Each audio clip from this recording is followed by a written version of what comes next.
A hora da AmCham Angola. A hora da AmCham Angola, o seu magazine de negócios. Acompanhe aqui todas as novidades sobre as relações comerciais, educacionais e culturais entre Angola e os Estados Unidos da América. A AmCham Angola está afiliada à Câmara de Comércio dos Estados Unidos da América, a maior organização de negócios do mundo, representando mais de 3 milhões de empresas em vários setores e países. A hora da AmCham Angola. Todas as quartas-feiras, das 10 às 11, nos 95.5 FM. Luanda, Antena Comercial.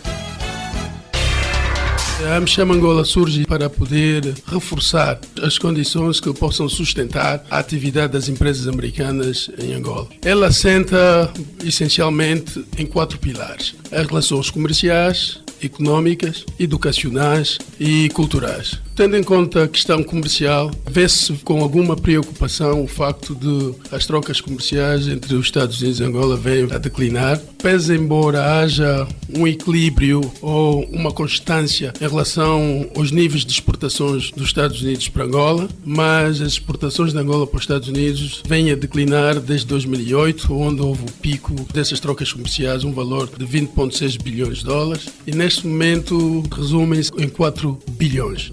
Do ponto de vista económico, as empresas americanas estão presentes em toda a parte do mundo e quando elas aparecem no mercado, têm a tendência de criar empregos e participando exatamente no desenvolvimento do país anfitrião. Do ponto de vista académico, a AmCham está bastante ansiosa no sentido de encontrar mecanismos que aproximem pelo menos as instituições académicas a nível das universidades. Existem várias universidades nos Estados Unidos que estão interessadas em interagir com universidades em Angola, no sentido de poder contribuir na melhoria de formação e de educação dos quadros nacionais. Falou Pedro Godinho, o presidente da AmCham Angola, a Câmara de Comércio Americana em Angola.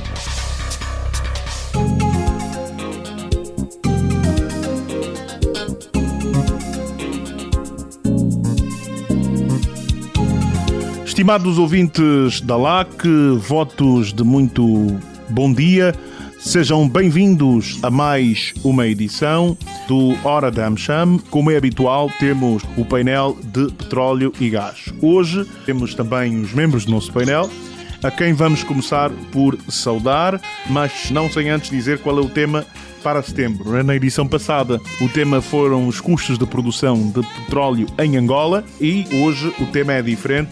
Vamos falar sobre o desenvolvimento do downstream em Angola, desafios e oportunidades e também da refinação do petróleo no país e a autossustentabilidade. Estão connosco hoje o José Oliveira. José Oliveira, muito bom dia e seja muito bem-vindo. Bom dia, Joel. Bom dia, colegas de painel. Bom dia, ouvintes. Também connosco está o Dr. Chipep. Dr. Chipep, muito bom dia. Bom dia, Joel. Bom dia aos colegas do painel. Bom dia aos ouvintes da LAC. Bom dia, AmCham. E bom dia a todos. Muito obrigado, Dr. Chipep. Também connosco está o Frederico Martins Correia. Frederico, muito bom dia. Muito bem-vindo. Muito bom dia, caros ouvintes. Muito bom dia, caros colegas de painel. Espero que estejam todos bem. É um prazer mais uma vez estar aqui neste programa. Espero que a discussão seja muito profícua para todos e explicativa para os nossos ouvintes. E, obviamente, também está o engenheiro Pedro Godinho. Bom dia e muito bem-vindo. Bom dia, ouvintes de Rádio LAC. Bom dia, colegas de painel. Bom dia, Joel. Um especial bom dia aos membros da AmCham Angola. Vamos começar, José Oliveira, por olhar aqui para o nosso downstream. Da mesma forma que olhamos para o upstream, não é? Na edição passada, hoje convém olharmos para o downstream, porque em Angola, quando se fala de petróleo, muitas vezes é comum as pessoas falarem de petróleos, mas numa perspectiva de que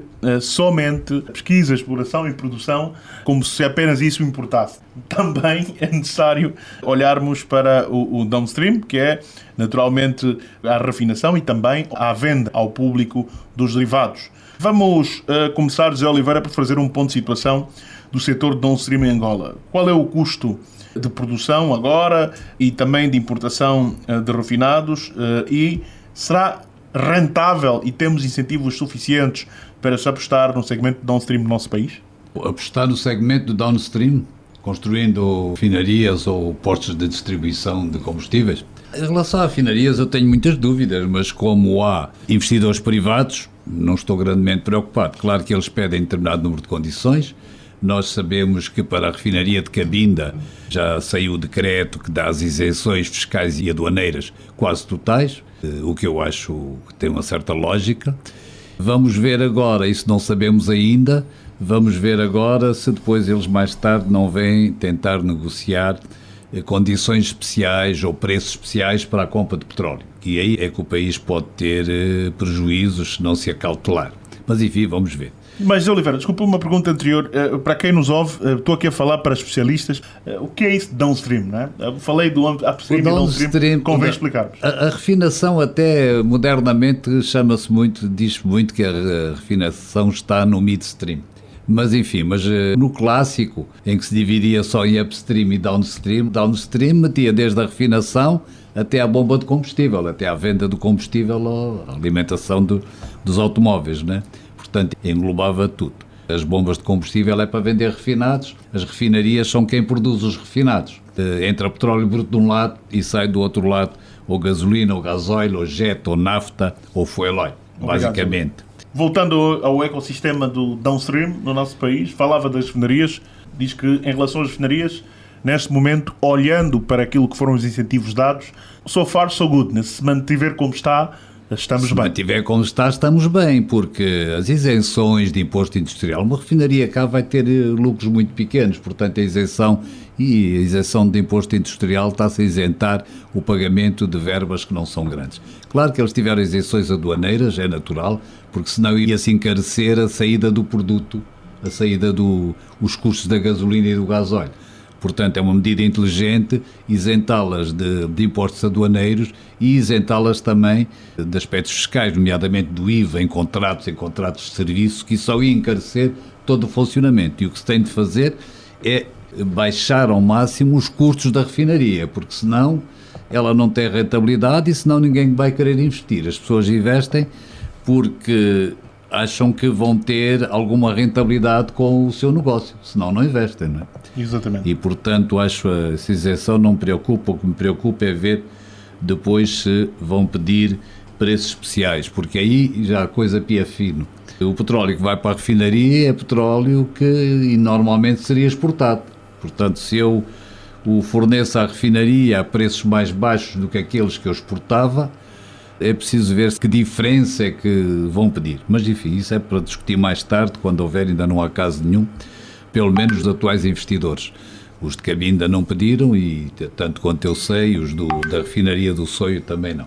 Nós temos isto para terminar este aspecto, temos um drama, é que nós devíamos ter construído ou aumentado a refinaria de Luanda ou construído uma nova há 20 ou 25 ou 30 anos, não é? Não fizemos nas alturas em que os custos eram muito mais baixos, hoje já estaria paga e hoje os custos são muito elevados para construir refinarias. Mas ela foi ampliada, não?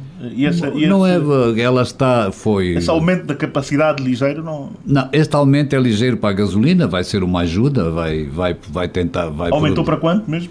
Vai para aumentar para 400 e tal mil toneladas, vai mais ou menos dar-nos quase metade do nosso consumo de gasolina.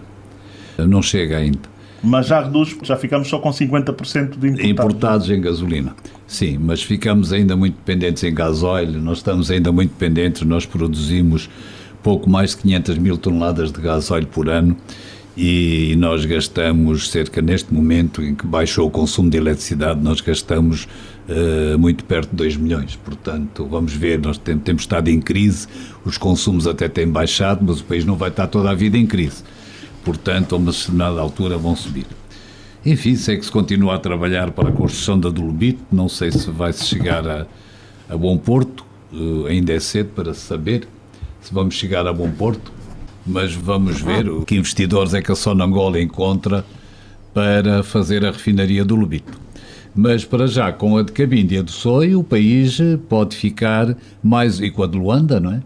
Pode ficar mais ou menos autossuficiente, o que é muito bom. Vamos ver se os produtos refinados depois saem a preços competitivos com os de importação. Isso também é muito importante.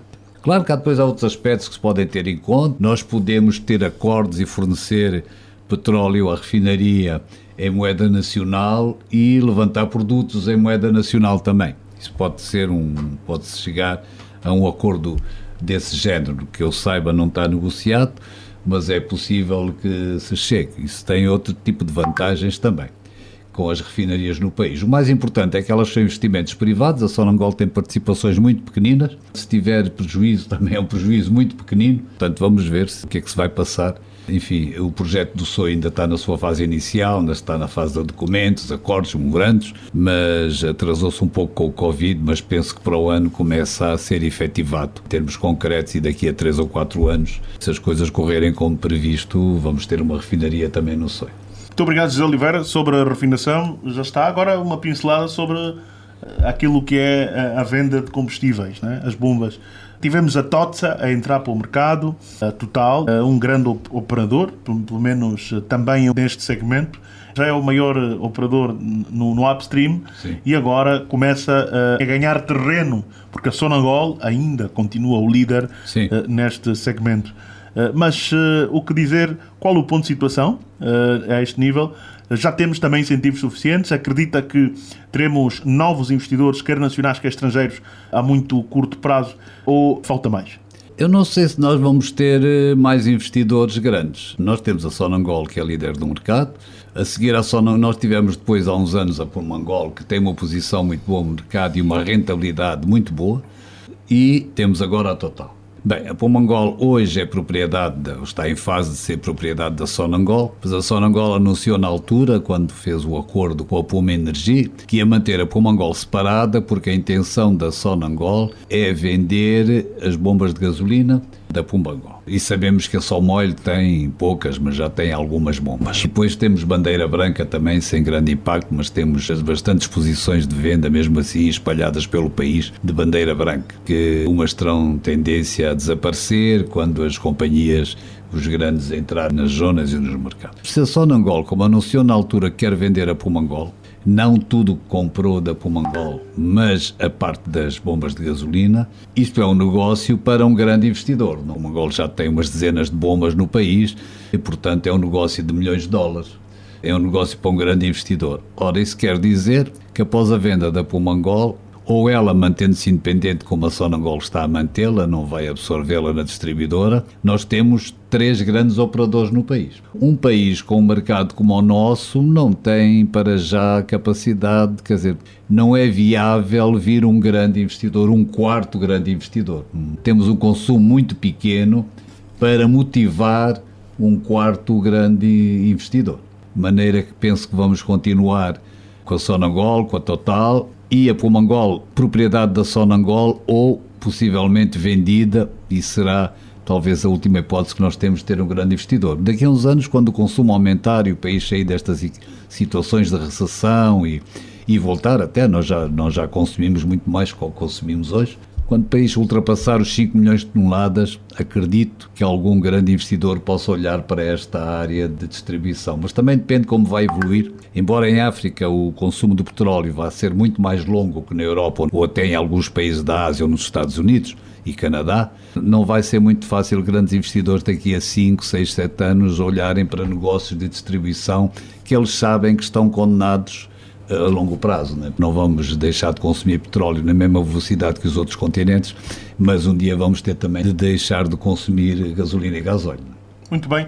Obrigado, José Oliveira, aqui a primeira análise e também a apresentação do que é o downstream, como é que ele está no nosso país. Vamos chamar a conversa do Dr. Chipep. Dr. Chipep, na sequência do que dizia o José Oliveira, como é que encara, então, nesta altura, o downstream no nosso país? Qual é o ponto de situação? Quais os desafios, quais os constrangimentos e quais as oportunidades? Saibam que no segmento downstream encontramos vários parceiros no setor petrolífero, como, por exemplo, os polos, o polo industrial de Viana, da Catumbela e de Futla. Não sei se o da Catumbela e de Futla continua a funcionar, mas são polos conhecidos que podem oferecer serviços às empresas do setor petrolífero e serviços como as empresas, e sabe que essas empresas lucram com todo tipo de sinergias aplicáveis às operações de refinaria e para a indústria petroquímica que o Zé Oliveira também fez referência há bocado. No entanto, é bom aqui também salientar acrescentar. Segundo um relatório que eu estive a analisar sobre o subsídio do Estado angolano ao preço dos combustíveis, que tinha sido elaborado em 2014 pelo Fundo Monetário Internacional, dizia que, já naquela altura, e até hoje,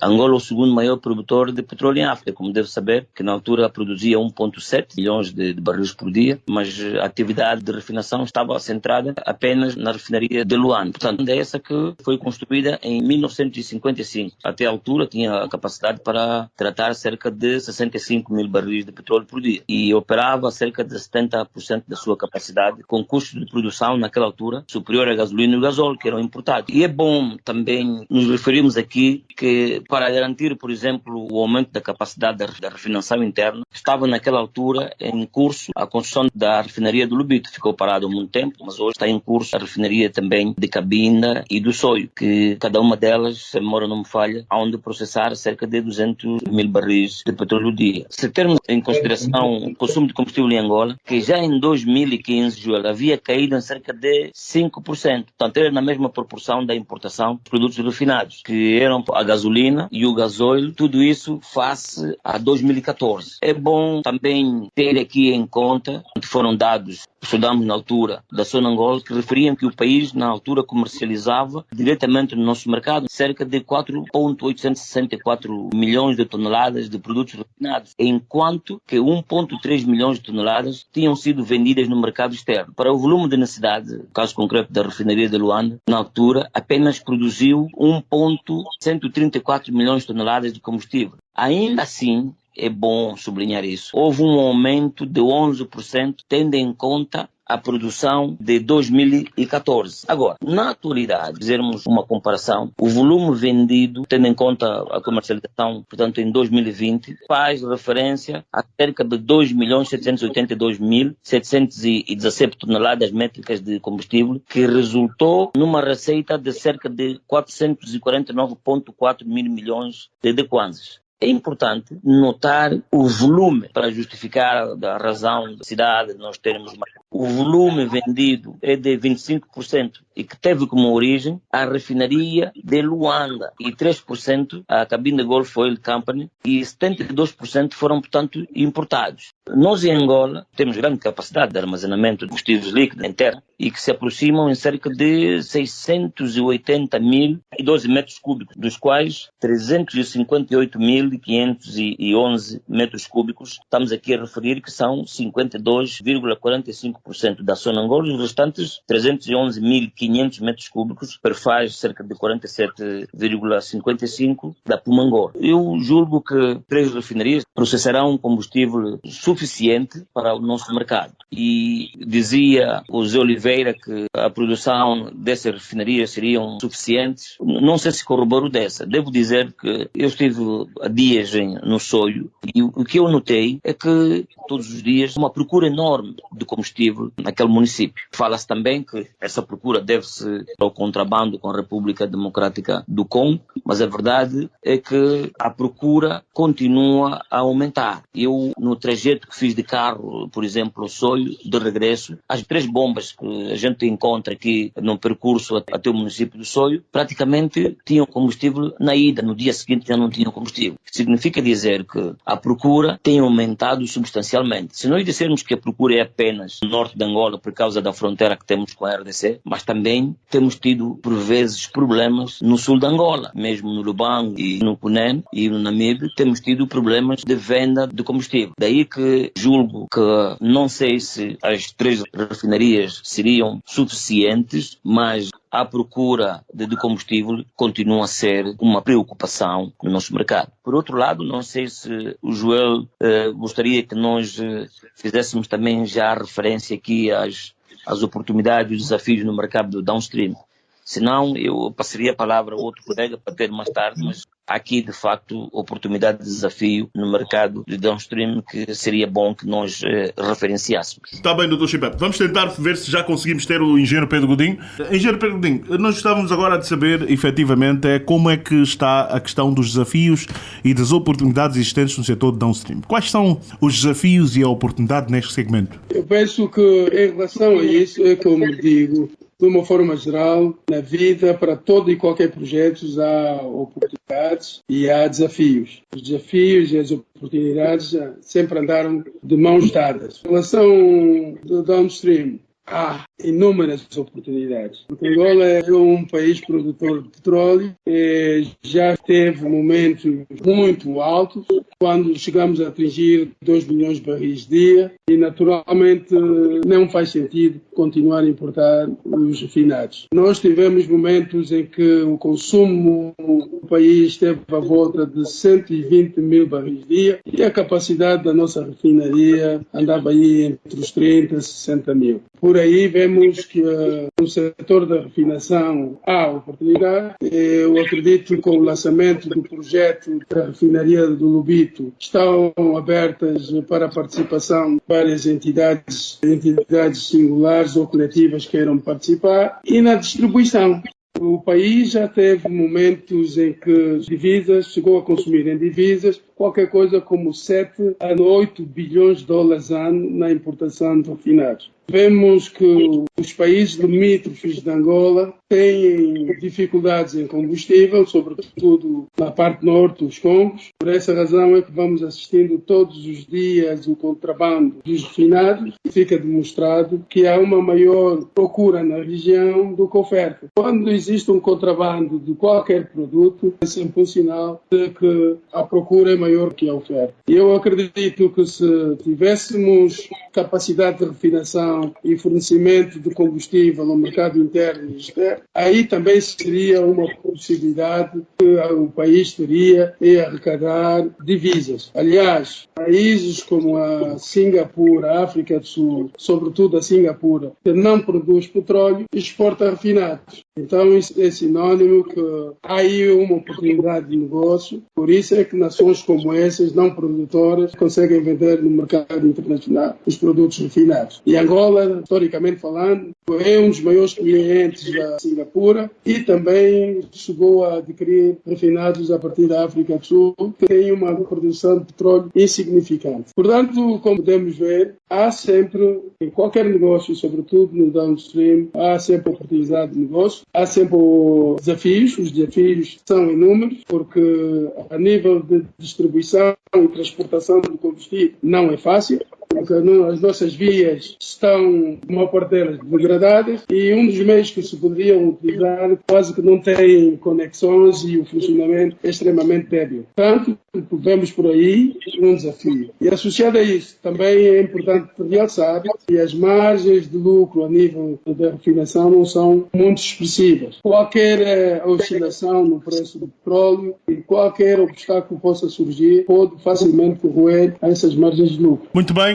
Engenheiro Pedro Godinho, obrigado pela sua primeira intervenção. Vamos agora passar a palavra ao Frederico Martins Correia. Frederico, o que é que pensa destes primeiros 2 pontos, quer das oportunidades, dos desafios e, naturalmente, do ponto de situação do downstream no nosso país? Bom, Joel e caros colegas, penso que aqui a chave do tema passa pelo facto de, efetivamente, hoje, grande parte do produto que temos em circulação em Angola é importado, e aqui a grande dificuldade de gestão de uma empresa que esteja presente no downstream e que tenha a capacidade de importar produto é o facto de que o produto é adquirido em moeda estrangeira e depois, mais tarde, vendido em moeda nacional. Neste momento, no último ano e meio, mas em particular até no último mês, o câmbio esteve estável, sendo que neste último mês até subiu um pouco favoravelmente o Kwanza face àquilo que são as moedas internacionais de referência, euro-dólar, e essa gestão está menos agressiva. No entanto, um dos grandes desafios que tem realmente a presença de uma empresa no setor downstream em Angola é claramente esta gestão cambial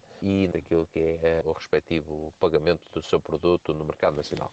Perante isso, eu penso que esta questão de termos agora novas refinarias em construção podem eventualmente balizar um bocadinho esta situação. Tudo indica que a construção destas refinarias irão suprir as necessidades internas do país e, quiçá, se a produção mantiver-se estável e até crescer ao longo da estabilidade de uma refinaria demora algum tempo a estabilizar a sua produção e capacidade de produção, e eventualmente até ter aqui alguma capacidade de exportar na região limítrofe da África subsaariana e eventualmente trabalhar aqui um bocadinho sobre os acordos que o país tem com a SADC para fazer aqui alguma exportação. No entanto, até lá temos que suprir estas necessidades com algum produto importado. Temos também aqui a Barra Redonda a arrancar o projeto para armazenagem, o que per si garante bastante sustentabilidade ao setor. Portanto, diria que entre aquilo que é os novos postos de armazenagem,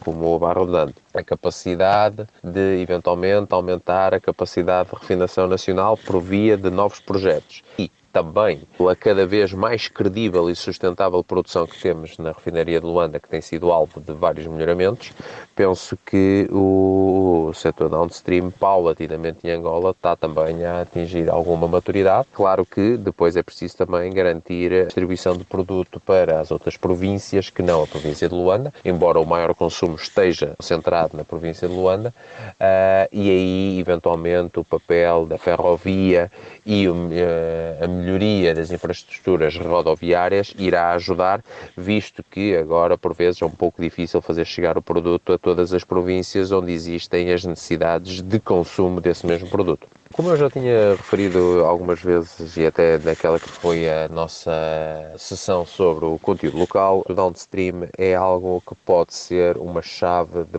porta de entrada de empresas nacionais. Como sabemos, o downstream é uma zona, cadeia de valor petrolífera, onde os investimentos são menos avultados, nomeadamente se estivermos a montar um posto de abastecimento ou um posto de armazenagem secundário, portanto aquilo que fica abaixo dos 10 mil metros cúbicos de derivado líquido, e eventualmente os investimentos são muito menos avultados do que aqueles que assistimos em upstream, mesmo quando estamos a falar a uma exploração onshore. Obviamente que a grande dificuldade que acarreta também essa atração passa por que várias províncias e postos de abastecimento que possam estar instalados nessas províncias muitas vezes não têm a afluência de público que justifique a presença de um operador naquela província.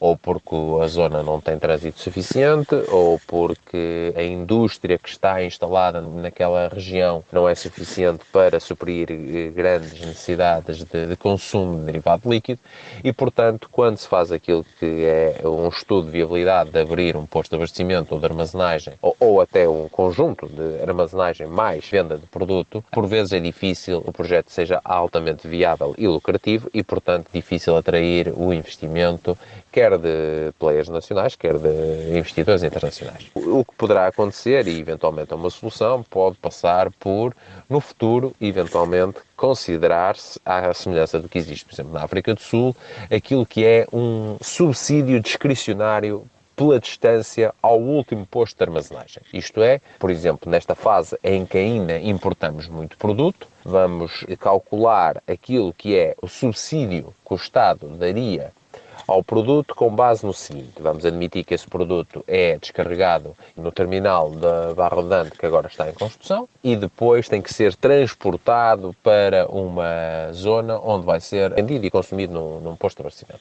É feito um estudo de viabilidade de qual é que é o estoque mínimo que aquela região precisa de suprir, qual é que é o número de clientes e a cadência com que estes vão consumir o produto e, portanto, perante isso, haverá players, investidores nacionais, que vão dizer: bom, eu estarei disponível para ter um posto de abastecimento nesta região, desde que o valor vendido por litro de gasolina, ou por litro de gasóleo agrícola, ou por litro de diesel, seja X. A subsidiação ou a ajuda, não sei se seria a totalidade, há vários modelos que depois podem ser estudados, passaria por fazer a diferença entre aquilo que é o custo real de estar a operar naquela província, em que tem menor número de clientes, por exemplo, com posto de abastecimento no centro de Luanda, e aquilo que é a necessidade de o investidor tem para suprir as suas contas. Portanto, pagar aos seus funcionários, pagar o aluguer, amortizar o investimento da construção do posto de abastecimento, e este diferencial é então aquilo que é o subsídio por litro concedido ao operador naquela região. Este modelo está em vigor na África do Sul, funciona, é calculado a partir do último posto de abastecimento e ou da refinaria mais próxima. Por exemplo, muito produto que é distribuído para fora de Joanesburgo parte ali da refinaria de Durban e depois é calculado com base no percurso que é feito entre a refinaria de Durban e o tal posto de abastecimento onde o produto é vendido. Obrigado, Frederico Martins Correia, pela sua intervenção. Estamos a acompanhar a Hora da AmCham Angola, o programa de rádio sobre as oportunidades de negócios e as relações comerciais, educacionais e culturais entre Angola e os Estados Unidos da América. Todas as quartas-feiras, das 10 às 11 horas, aqui na LAC.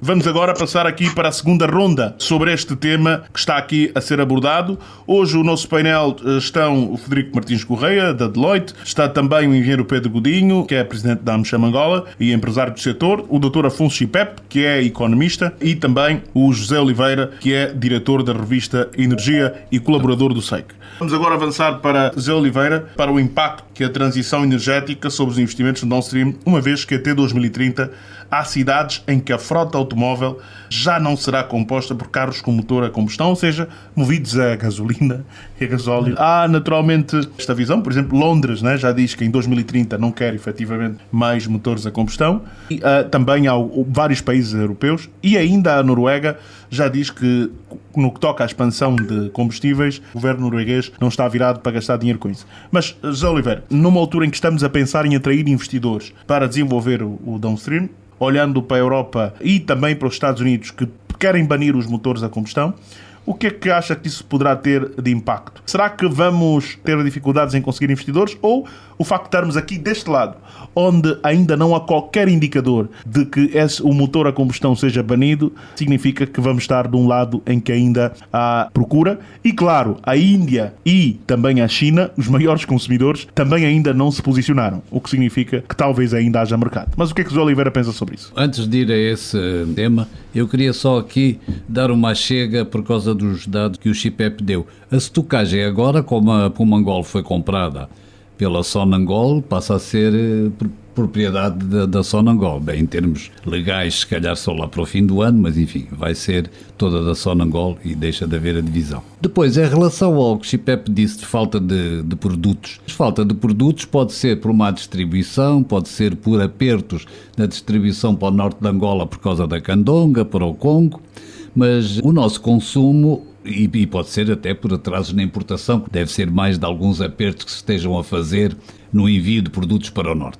Mas eu queria só alertar para o seguinte: as três refinarias a funcionar vão refinar entre 200 a 220 mil barris dia. Como a refinaria de Luanda não é muito sofisticada, se nós adicionarmos o que a refinaria de Luanda vai produzir, mais a refinaria do Soio, mais a refinaria de Cabinda, nós vamos ter mais ou menos entre 80 a 100, 120 mil produtos, barris dia, de produtos leves, que é os que nós consumimos, que é gasolina e gasóleo, fundamentalmente. Ora bem, o nosso consumo total, o consumo total de Angola, arredondando para 3 milhões de toneladas, que ele vai atingir brevemente e depois vai subir, já esteve mais alto, 3 milhões de toneladas ano são 65 mil barris dia, fundamentalmente de gasóleo e gasolina.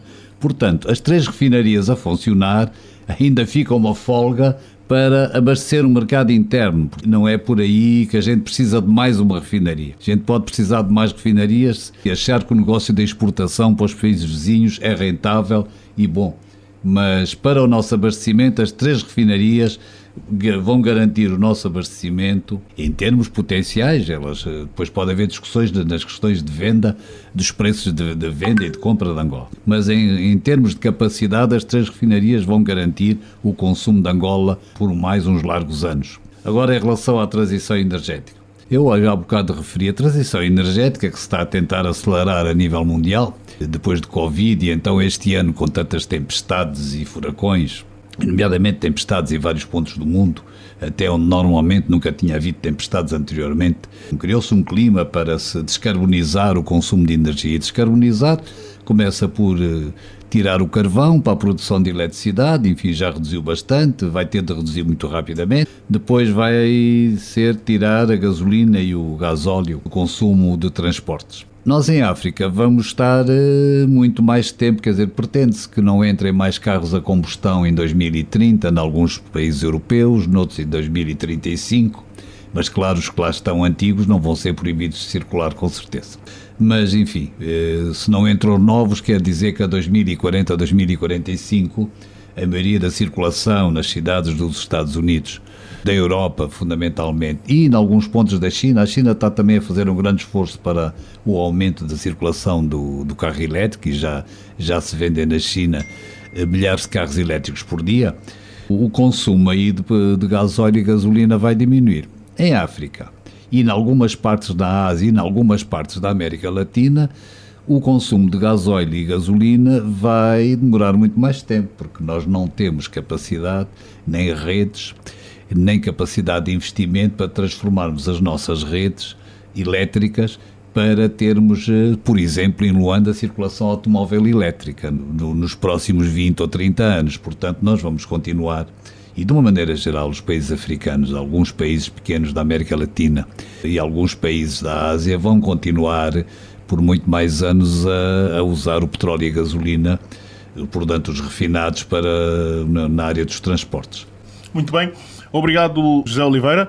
Vamos agora ouvir o que pensa Frederico Martins Correia sobre esse tema da transição, não é? O que é que, de facto, a questão da transição energética poderá trazer aqui para nós? Com relação ao impacto da transição energética, penso que existe duas velocidades. Isto é, haverá um impacto mais vigoroso nos países já ditos maduros, isto é, com grande densidade populacional, mas também uma grande capilaridade dos seus meios de transporte, que permite que as pessoas usem o transporte público. E, por exemplo, esse transporte público hoje já não é um autocarro movido a diesel, mas sim um autocarro movido, por exemplo, a uma solução de hidrogênio, ou que faz uma combinação com eletricidade. Nesses países, a transição energética vai contribuir para um abrandamento do consumo de derivado líquido, acima de tudo nas grandes cidades. Relembro que depois, para aquilo que é grandes trajetos, a autonomia associada aos meios de transporte elétricos / híbridos ainda é relativamente limitada. Hoje anda em média nos 350 a 500 km, sem carregar, naturalmente. Claro que depois, com a evolução das baterias e dos próprios carregadores que permitem carregar essas baterias, hoje com carregamentos rápidos, cerca de 30 minutos, a capacidade e autonomia para mais alguns quilómetros está a ser desenvolvida passo a passo e, portanto, eventualmente, nestes países em que existe quer uma rede de transportes públicos sólida, quer uma rede de abastecimento para carregamento de carros, uma carrinha que esteja a transportar mercadorias, que tenha a mesma solução, também avisada, que tenha uma mistura entre aquilo que é combustível fóssil, gasolina, diesel, mais aquilo que é o abastecimento por via de baterias e a solução energética e de eletricidade. E eu acho que vai haver claramente um impacto e uma redução do consumo de derivado líquido nesses países. Em países como a África, Brasil, Índia, em que existe grande densidade populacional, mas que a rede de transportes públicos ainda não é tão sólida, eu penso que vai continuar a haver muito a utilização de meios próprios, veículos de propriedade das pessoas, e, portanto, aí, mesmo que se passe a ter mais carros de solução híbrida, naturalmente que o consumo de derivado líquido vai estar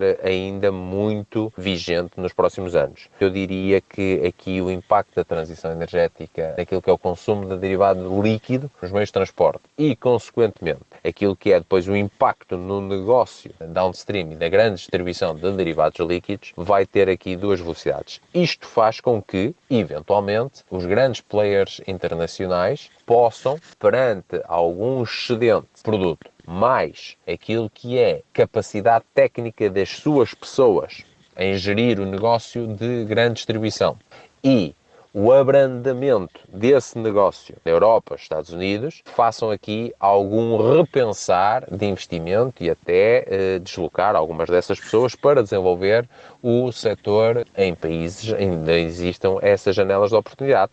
E, por exemplo, estamos todos lembrados que até há pouco tempo no nosso país vivíamos a Sonangol e a Puma e a Sonagalp, e hoje temos outros players. A Total também já está presente, existem alguns players privados, como temos falado aqui, e há aqui um movimento que eu gostava muito, que era de ter mais operadores nacionais a investir no setor e, portanto, eu penso que um país como Angola ainda vai ter a utilização da derivado líquido naquilo que é a sustentação do transporte de pessoas, bens e mercadorias nos próximos anos e, portanto, a procura, a existência de clientes não está, para já, em risco naquilo que é a análise deste negócio, pelo menos nos próximos 10, 15, 20 anos. Muito obrigado, Frederico Martins Correia. Ouvimos também aqui a opinião do nosso membro do painel. E agora vamos ouvir o Dr. Chipep. Dr. Chipep, depois do que ouvimos aqui de José Oliveira e do Frederico Martins Correia, convém também ouvirmos o que é que pensa o Dr. Chipep sobre esse tema. Eu gostaria também de rematar aqui, ainda em relação às oportunidades e desafios no mercado downstream. Julgo que a transição energética para a economia de baixo carbono, como se chama agora, que muita gente soa chamar, com a redução de emissões de toda a cadeia produtiva e também as mudanças na matriz do transporte e mesmo assim também do aumento da participação de biocombustíveis, apesar de não termos aqui, mas o hidrogênio, inclusive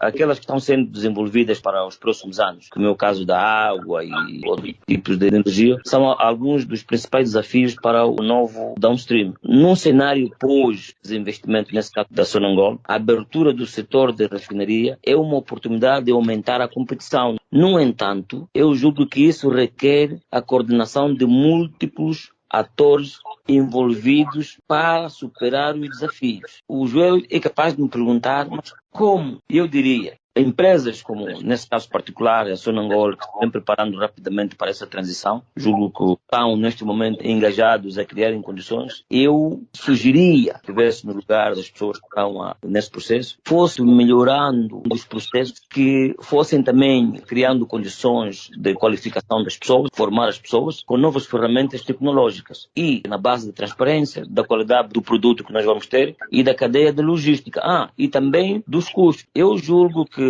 se queremos ter boas opções para amanhã e podermos competir com outras refinarias, temos que ter atenção também, não menos importante, na minha opinião, que é os impactos ambientais na eficiência energética dos produtos. Também é importante que haja uma certa paridade com os preços internacionais, quando nós amanhã estivermos a produzir nas duas refinarias.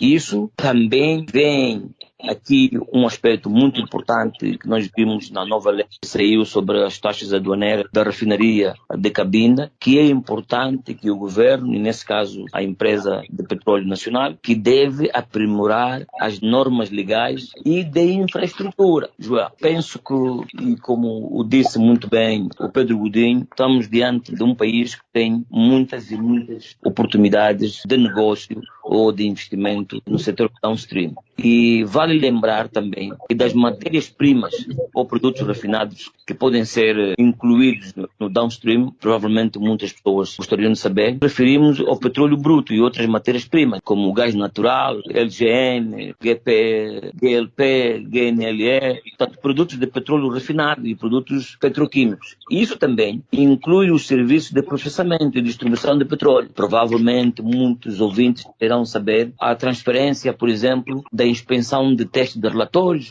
experiência em navios, barcos, tanques de produtos e movimentações nacionais e internacionais. Portanto, é isso que estamos a referir-nos ao downstream, que inclui também, como é óbvio, ensaio de laboratórios, dosagem, medição e calibragem de tanques, e testes, reparação de medidores, serviços de campo no local, enfim. Portanto, penso que estamos diante de um desafio que é realizável, mas eu fico satisfeito pelo facto de se ter escrito uma lei que protege e que, se por um lado beneficia essas empresas que estão engajadas na construção da refinaria, penso que a mesma lei que nós observamos antes do início do nosso debate, que é a lei de investimento à refinaria de Cabinda, se for a mesma a refinaria do Soio, podemos dizer que nos próximos anos estes projetos serão realizáveis. É muito importante para o desenvolvimento do país e o progresso e o bem-estar das nossas populações. Mas, Dr. Chipep, num mundo em transição energética, e como diz aqui o José Oliveira, há países que dizem que não querem mais,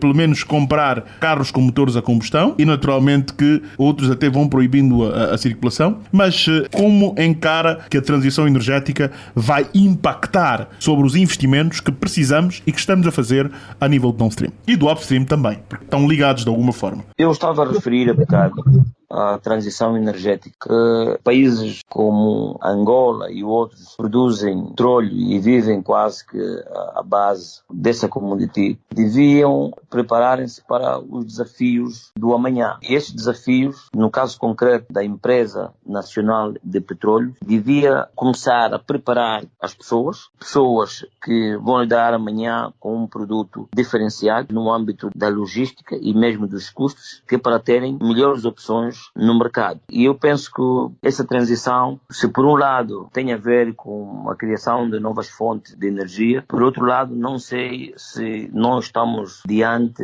de algum, diríamos assim, desafio do Ocidente, no sentido de continuar a manter os países produtores de petróleo, no caso concreto de Angola e se calhar da Nigéria, a uma certa dependência. No entanto, ainda levará muitos anos para o petróleo acabar e que outras fontes de energia venham substituir o combustível dos aviões, das grandes máquinas de navios. Não sei se haverá alternativa tão cedo para essa transição energética e que venha substituir o petróleo. Tenho muitas dúvidas, no entanto, como disse anteriormente, temos que estar preparados para este desafio. Muito bem, Dr. Chipep. Agora, olhando para a pergunta que lhe fiz, por favor, gostávamos que aproveitasse para analisar o impacto da transição energética sobre os investimentos que se pretendem fazer, uma vez que há países que já se preparam mesmo para proibir a circulação, a partir de 2030, de carros com motores a combustão, não é? Ou seja, movidos a gasolina e a gasóleo. Isso vai atrapalhar os nossos planos ou estamos bem, uma vez que a China, a Índia e os países aqui da África e alguns também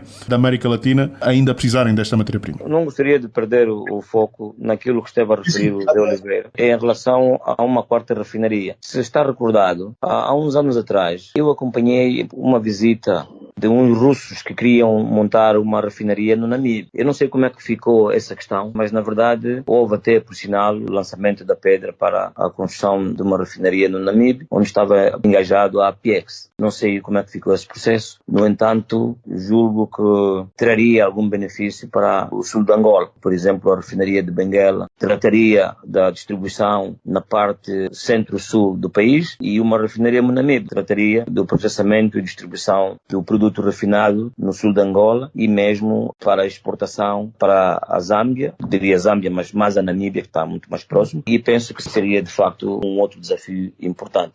Muito obrigado, Dr. Chipep. Vamos então agora avançar para o José Oliveira. José Oliveira, aqui em jeito de conclusão, gostávamos de ouvir de si então que recomendações tem no final deste debate para fechar este tema. Começaríamos por perguntar quais são as recomendações para que possamos primeiro aumentar a refinação de facto e depois tirar o maior proveito destes produtos refinados, importando ou não, e ao mesmo tempo de que forma podermos fazer tudo isso, tendo em conta que vem aí a transição energética e que é necessário estarmos, de certo modo, a avançar as coisas de uma forma equilibrada. A transição energética vem aí e em alguns sítios do mundo vai ser acelerada, noutros, como eu já referi, não vai ser tão acelerada, é o caso da África e, portanto, o nosso caso, mas isso não quer dizer que nós não nos devamos debruçar sobre isso. Inclusivamente, tem hipóteses de negócios que podem surgir dentro da transição energética. Eu estou-me a lembrar de dois casos. O Chipep ainda agora referiu como é que vai ser o combustível dos aviões e dos navios.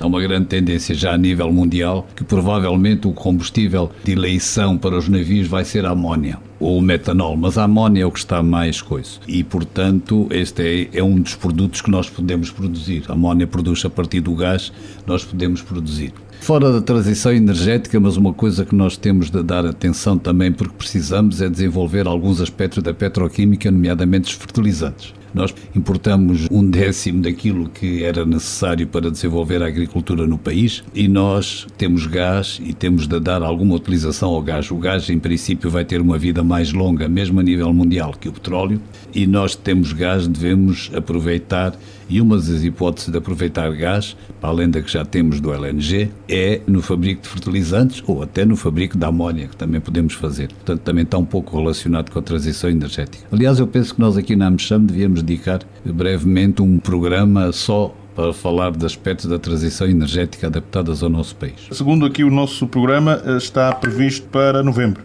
Temos que começar a falar, porque há aspectos da transição energética que nós devemos explorar. Estes 2 casos que eu disse, nós temos condições para produzir hidrogênio azul, porque temos energia hídrica e temos água com fartura, portanto é um dos aspectos que vai ser, e que aliás sei que se está a trabalhar nisso, sei que há até financiamentos grandes, nomeadamente da Alemanha, que está interessada em que se produza hidrogênio em Angola, e isso faz parte da transição energética. Ainda voltando ao CIPEP, o combustível dos aviões está um bocado em discussão. Há quem defenda que o hidrogênio pode ser uma saída, outros acham que se deve trabalhar também nos aspectos de biocombustíveis, enfim. Mas ainda, de facto, nos navios está mais acelerado o que vai ser o processo, provavelmente, de o combustível de eleição. Nos aviões ainda há grandes interrogações, mas penso que dentro de 4 a 5 anos elas vão desaparecer, vai-se encontrar uma solução. Sobre este aspecto em síntese do downstream, eu penso, como disse, que não há condições para vir um 4º grande operador para o país, partindo do princípio que a Sonangol vai vender a Pumangol a um grande operador, e ficam 3 no país, o nosso consumo é pequeno. Vamos ficar com as 3 refinarias a funcionar daqui a 4 anos, nós ficamos mais ou menos com uma capacidade necessária para o gasóleo e gasolina que precisamos, e ainda vai sobrar algum para exportação. Não vejo que haja necessidade de uma 4ª refinaria, enfim, mas sei que o Sonangol tem o processo em curso e vamos ver, porque há também a explorar as hipóteses de exportação. Vamos ver como é que esse processo termina. Muito bem, Zé Oliveira, muito obrigado. Agora, para finalizar, Dr. CIPEP. Muito bem, Dr. CIPEP. Obrigado. Vamos ouvir já a seguir o que diz o Frederico Martins Correia. Penso que neste momento a questão agora já não se põe. Há um plano de refinarias em construção. A refinaria de Cabinda é um projeto neste momento já com players identificados, portanto penso que vai avançar. A refinaria do Soio e do Lubito está à procura de investidores. Penso que aquilo que é normalmente a análise de investimento ligada a estas refinarias em Angola passa não só por aquilo que é o mercado nacional, mas também eventualmente exportar um pouco na região, sendo que isso tem sempre alguma dependência daquilo que é as infraestruturas que permitam chegar com o produto em condições e em tempo útil aos utilizadores, destinatários, grandes consumidores noutros países. Penso que aquilo que hoje está em vigor na lei faz-me sentido. Eventualmente que haverá aqui algum conjunto de cedências e particularidades projeto a projeto, que seria prematuro estar aqui a comentar, porque naturalmente projetos do mundo se chama de capital intensivo, que é o caso das refinarias, naturalmente que estes projetos de capital intensivo em todo o mundo são alvo de análise particulares projeto a projeto. Isto é, a entidade que tutela o setor visado, neste caso é o Ministério dos Petróleos, vira Miranpet, e a agência, naturalmente que farão o seu trabalho de análise daquilo que é a viabilidade, a prosperidade do projeto em causa, e depois em conjunto com o Ministério das Finanças ou a Coordenação Económica, ver aquilo que podem ser exceções ou particularidades de aprovação, de variabilização de fundos, de apoio ao investimento, regimes fiscais especiais que permitam tornar o projeto apetecível aos investidores externos. Penso que a Sonangol também tem um papel muito importante nesse trabalho, está a trabalhar naquilo que é a imagem dos projetos e a apresentá-los de forma tecnicamente viável com os seus engenheiros, a garantir que fazem um trabalho sólido de definição do projeto e, portanto, esperamos que apareçam investidores e que possam levar estes projetos avante e tornar a capacidade de existência de produto refinado em Angola cada vez mais profícua e, portanto, baixando um bocadinho aquilo que é a dependência de importação. Te relembro, mais uma vez, que também o arranque do projeto da Barra de Nando vai dar uma maior capacidade de armazenagem. Penso que o balanço entre aquilo que são projetos de refinação e projetos de armazenagem, o outlook para o setor do downstream, grande distribuição de derivados líquidos em Angola e não só derivados líquidos, também temos que começar a olhar um bocadinho para depois daquilo que é a monetização de gás e a distribuição de gás ao longo do país, em acoplado com esta distribuição de derivados líquidos, é positivo para os próximos anos. Muito obrigado, Frederico Martins Correia, aqui pela sua participação. Vamos então avançar e finalizar aqui o nosso debate. Primeiro, agradecer ao Dr. CIPEP. Dr. CIPEP, muito obrigado pela sua presença. Continuação de excelente quarta-feira. Muito obrigado, excelente quarta-feira. quarta-feira, bom dia e que tenhamos, portanto, o mês de setembro a comemorar o Dia do Herói Nacional. Muito obrigado. Muito obrigado. Também José Oliveira, muito obrigado. Continuação de excelente quarta-feira. Obrigado, Joel. Obrigado, colegas de painel, e uma excelente quarta-feira. Também Frederico Martins Correia, continuação de excelente quarta-feira. Muito obrigado a todos, foi um grande prazer estar mais uma vez com vocês aqui neste painel. Espero que tenha sido bastante interessante também para os nossos ouvintes e desejo aqui aos presentes e a todos que nos estão a ouvir uma excelente semana, uma boa quarta-feira. Felicidades. Muito bem, caro ouvinte, chegamos ao fim de mais uma edição do nosso painel de Petróleo e Gás. Falamos sobre o Downstream. Vamos regressar, como prometido, com mais um programa, e este painel regressa no próximo mês com mais um tema. A todos, continuação de excelente quarta-feira. Agradecemos mais uma vez a vossa preferência. João Costa, António Santos e os integrantes do painel despedem-se com a promessa de regressarem na próxima semana. Até lá. A hora da AmCham Angola. A hora da AmCham Angola, o seu magazine de negócios. Acompanhe aqui todas as novidades sobre as relações comerciais, educacionais e culturais entre Angola e os Estados Unidos da América. A AmCham Angola está afiliada à Câmara de Comércio dos Estados Unidos da América, a maior organização de negócios do mundo, representando mais de 3 milhões de empresas em vários setores e países. A hora da AmCham Angola. Todas as quartas-feiras, das 10 às 11, nos 95.5 FM. Luanda, Antena Comercial.